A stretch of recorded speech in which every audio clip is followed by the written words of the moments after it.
Bonsoir à tous et bienvenue sur Afrique Sport pour ce journal du soir du lundi que nous débutons auprès de la CAF.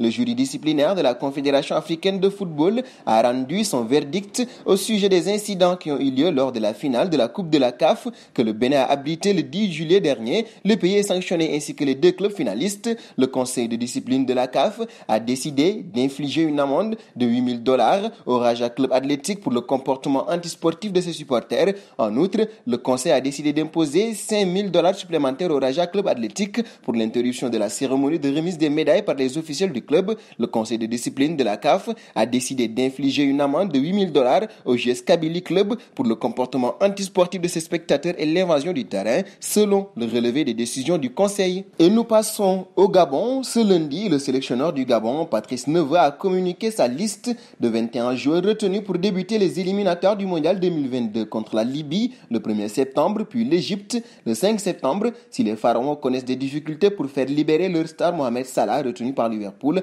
En revanche, les Panthères pourront compter sur leur capitaine Pierre-Emerick Aubameyang qui figure bien dans ce groupe aux côtés des autres têtes d'affiche comme Lemina, Bouanga, Ekwele Manga, Paloun, Boupenza ou encore Ali Vina, mis à l'écart par Dijon en attendant son départ.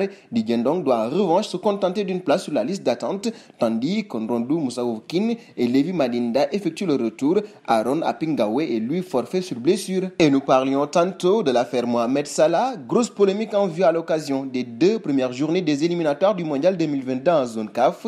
Ce lundi, la fédération égyptienne a en effet annoncé que Liverpool refuse de laisser Mohamed Salah à disposition des Pharaons. L'ailier faisait partie de la présélection dévoilée mi-août par le sélectionneur Hossam El Badri pour affronter l'Angola et le Gabon, alors que les Reds ont mis en avant la situation sanitaire et la période de quarantaine qui s'imposerait à leur star en son retour de sélection s'il est libéré. La fédération égyptienne a annoncé qu'elle a écrit à la FIFA afin de demander une exception, alors que Sadio Mané avec le Sénégal et Naby Keïta avec la Guinée pourraient également être concernés. La polémique ne fait que commencer du côté de Liverpool. Seconde partie de ce journal du soir et nous voici en France. Selon les informations du Fosséen, l'arbitre de la rencontre, Benoît Bastien, aurait noté dans son rapport sa volonté de ne pas reprendre le match Marseille-Nice, un élément qui pourrait avoir son importance au moment de la décision prise par la LFP suite à ce match. Selon RMC Sport, le score du match entre Nice et l'OM ne serait pas officiellement entériné. En effet, l'article 549 du règlement de la LFP permet de modifier le score final de la rencontre. Toutes les options restent donc sur la table alors que les deux clubs sont convoqués par la commission de discipline mercredi. Rejouer le match en entier, donner la victoire à l'Olympique de Marseille ou laisser le score actuel 1-0 pour Nice,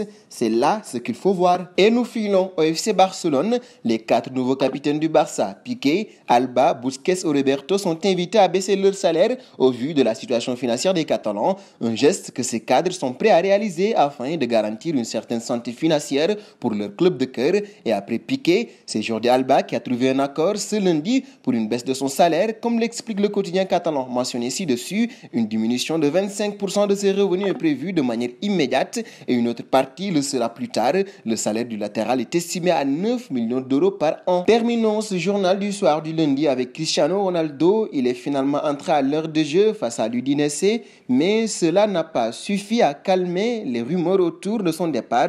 Prochain club à être associé à Cristiano Ronaldo, Tottenham. Les rumeurs d'une arrivée possible de la star portugaise chez les Spurs sont notamment influencées par le fait que l'agent du joueur Jorge Mendes est très proche de l'actuel coach des Spurs, Nuno Espírito Santo. À un an de la fin de son contrat avec la Juventus, Cristiano Ronaldo serait disponible pour 30 millions d'euros, croit savoir le Daily Express. Le journal anglais laisse entendre que l'ancien joueur de Manchester United aurait été proposé au club londonien, mais Jorge Mendes reste aussi à l'écoute d'autres offres qui pourraient arriver sur son bureau, notamment celle du PSG, du Real de Madrid et de Manchester United. Et nous arrivons au terme de ce journal du soir que nous fermons donc avec la question du soir. Cristiano Ronaldo à Tottenham, serait-ce une bonne idée? Vos réponses seront attendues en commentaire. En attendant, n'hésitez pas à vous abonner sur Afrique Sport, c'est pour ne rien manquer des informations autour du football.